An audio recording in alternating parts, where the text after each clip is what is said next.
సిగాచి పరిశ్రమ దగ్గర బాధిత కుటుంబ సభ్యులు పడిగాపులు కాస్తున్నారు. చివరి చూపు దక్కక, అంతిమ సంస్కారాలు సాగక వారంతా దిక్కుతోచని స్థితిలో గడుపుతున్నారు. మరోవైపు పేలుడు ఘటనపై ప్రభుత్వం నియమించిన నిపుణుల కమిటీ తన పని ప్రారంభించింది. నెల రోజుల్లో నివేదిక ఇవ్వడానికి సన్నాహాలు చేస్తోంది.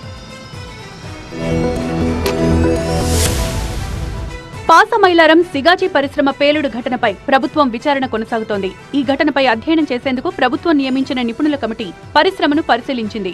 అగ్ని ప్రమాదం జరిగిన తీరుపై అధ్యయనం చేసింది.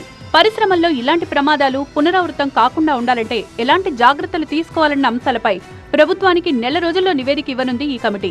అలాగే కార్మికుల భద్రతకు యాజమాన్యం నిబంధనలు పాటించిందా లేదా అన్న అంశంపై విచారణ చేపట్టింది. ప్రభుత్వం నియమించిన నిపుణుల కమిటీకి Indian institute of chemical technology emeritus శాస్త్రవేత్త డాక్టర్ బి వెంకటేశ్వరరావు చైర్మన్ గా వ్యవహరిస్తున్నారు.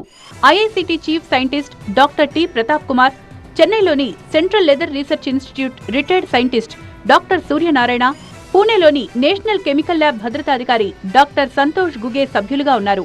ఈ కమిటీ ప్రమాదంపై సమగ్ర విచారణ చేయడంతో పాటు భవిష్యత్తులో కెమికల్, ఫార్మా పరిశ్రమల్లో ఇలాంటి ప్రమాదాలు జరగకుండా అవసరమైన సూచనలు, విధి విధానాలతో నివేదిక రూపొందించనుంది. మరోవైపు పేలుడు జరిగిన సిగాచి ఫార్మా పరిశ్రమలో శిథిలాల తొలగింపు కొనసాగుతోంది. రేకులు, భవన శిథిలాలు, ఇనుప ముక్కలను రెస్క్యూ బృందాలు తొలగించాయి. శిథిలాల్లో లభించిన కార్మికుల శరీర భాగాలను ఫోరెన్సిక్ DNA పరీక్షకు పంపించారు. పేలుడు ఘటనలో మరో 10 మంది కార్మికుల జాడ కనిపించడం లేదు. దీంతో గల్లంతైన కార్మికుల ఆచూకీ చెప్పాలంటూ కార్మికుల కుటుంబ సభ్యులు ఆందోళన చేస్తున్నారు.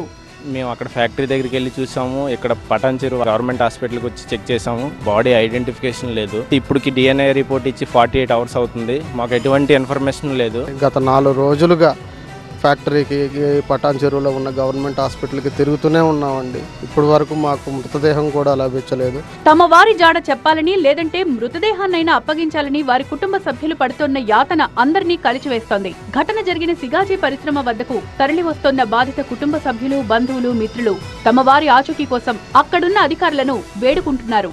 రోజులు గడుస్తున్నా తమ వారు కనిపించకపోవడంతో కన్నీరు మున్నీరవుతున్నారు.